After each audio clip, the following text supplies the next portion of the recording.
Ya, kita lanjutkan masih logika proposisional pengenalan informal.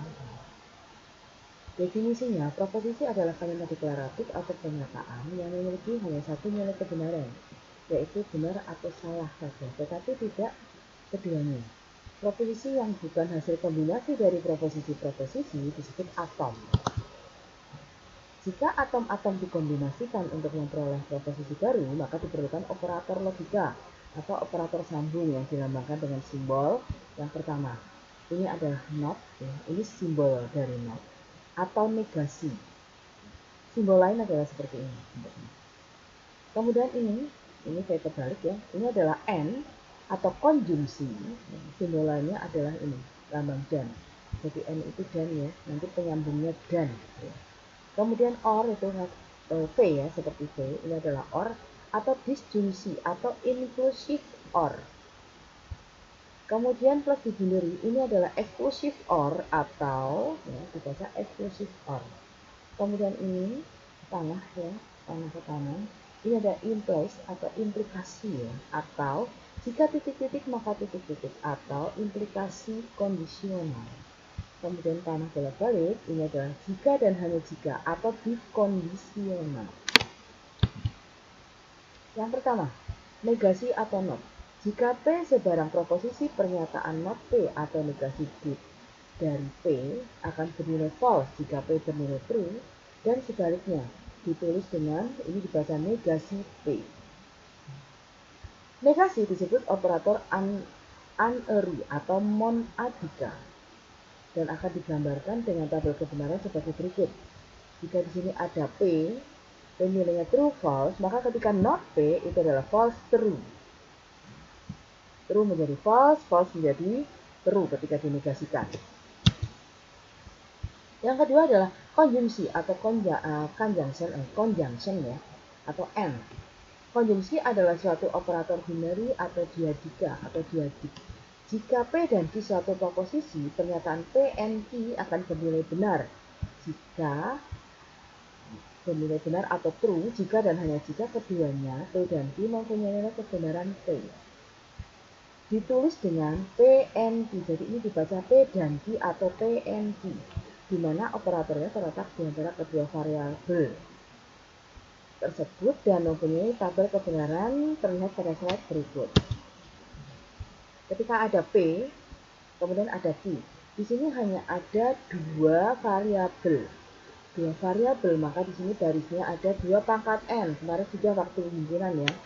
2 pangkat n, n-nya adalah banyaknya variabel. Maka 2 pangkat 2 karena variabelnya 2. Maka ada 4 baris. 1, 2, 3, 4. Ketika 4 di P, di sini adalah true, true, false, false. Kemudian di Q, kolom Q, true, false, true, false. Nah, kemudian ketika di N kan, P, N, Q, true and true, hasilnya adalah true.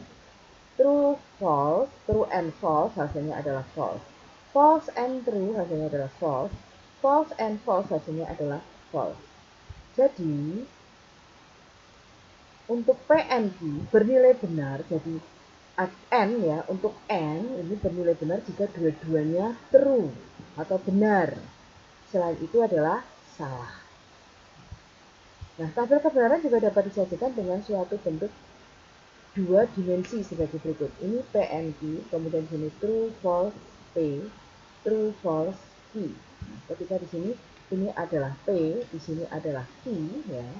True, true, true. True, false, false. False, true, false, false, false, false. Seperti ini. Tapi kita pakai yang ini saja ya, yang atas. Bentuk terakhir ini hanya dapat digunakan untuk fungsi dua variabel, karena untuk tiga variabel tidak mungkin karena ini mengandung simbol X, simbol Y ya, seperti itu. Perhatikan bahwa untuk kalimat benda ini berwarna merah dan benda ini berwarna putih. Jika digandeng dengan N, maka berbunyi benda ini berwarna merah dan putih, yang artinya lain dengan benda ini berwarna merah dan benda ini berwarna putih. Nah, kan di sini ada sifatnya adalah satu komutatif. PNQ itu ekuivalen dengan PNP. Asosiatif. PNQ NR ekuivalen dengan PNQ G, N, R. Operand daripada suatu konjungsi disebut dengan konjang.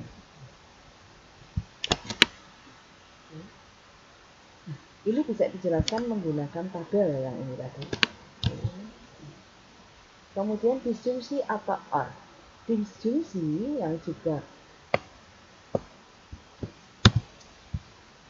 yang juga ada yang menyebut dengan alternatif yang berhubungan dengan bentuk salah satu dari atau either of. Pernyataan P or Q bernilai true jika dan hanya jika salah satu P atau Q atau keduanya bernilai true dan ditulis P or Q dan mempunyai tabel kebenaran seperti slide berikut. Di sini ada P, di sini ada Q, kemudian ada P or Q di sini. True true, true or true maka true, true or false maka true, false or true maka true, false or false maka false. Jadi syaratnya ketika or itu bernilai false jika dua-duanya false, selain itu adalah true, kebalikan dari N tadi. Sifatnya itu adalah komutatif. P or Q sama dengan atau equivalent dengan Q or P. Asosiatif. P or Q diorkan dengan R itu equivalent dengan P diorkan dengan Q or R. Perhatikan bahwa terdapat dua pengertian OR, yaitu inclusive OR dan exclusive OR. Sebagai contoh, pintu rumah terbuka, OR jendela rumah terbuka. Hal tersebut dapat keduanya. Jadi pintu rumah terbuka, OR jendela rumah terbuka. Ini dua-duanya bisa terjadi. Ya, dua-duanya terjadi. Maka ini disebut inclusive OR. Kemudian yang kedua, Suta pergi ke kantor naik becak. Or Suta pergi ke kantor naik angkot. Nah, hal ini tidak mungkin kedua-duanya bisa terjadi. Suta itu hanya bisa naik becak atau naik angkot. Tidak bisa Suta naik becak dan naik angkot. Tidak bisa, ya. Maka ini tidak mungkin keduanya. Nah, ini disebut exclusive OR. Ya, exclusive OR. Jadi OR-nya eksklusif, hanya bisa salah satu saja. Kalau yang ini bisa terjadi dua-duanya, maka inklusif. Ya. Yang keempat adalah implikasi atau implication. Arti dari pernyataan if P then Q atau P implies Q atau Q if P atau P hanya jika Q atau Q syarat perlu untuk P atau P syarat cukup untuk Q adalah true jika salah satu dari P bernilai true dan Q bernilai true atau jika P bernilai F.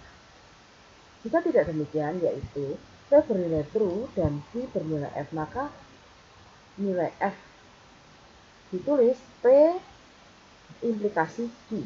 Ini dibaca P implikasi Q ya. Atau jika P maka Q. Dan tabel kebenarannya dijadikan pada slide berikut. Di sini ada P Q, kemudian ada P implikasi Q. P ketika P-nya true, Q-nya true, jadi true implikasi true, maka hasilnya adalah true. True implikasi false, hasilnya adalah false. False implikasi true, hasilnya adalah true. False implikasi false, hasilnya adalah true. Jadi syaratnya implikasi bernilai false jika true false. Ingat-ingat, implikasi bernilai false jika true false. Pernyataan berikut adalah sama. If P then Q, P implies Q, Q if P, P hanya jika Q, Q syarat perlu untuk P, P syarat cukup untuk Q. Jadi kalau nanti ada kata-kata seperti ini,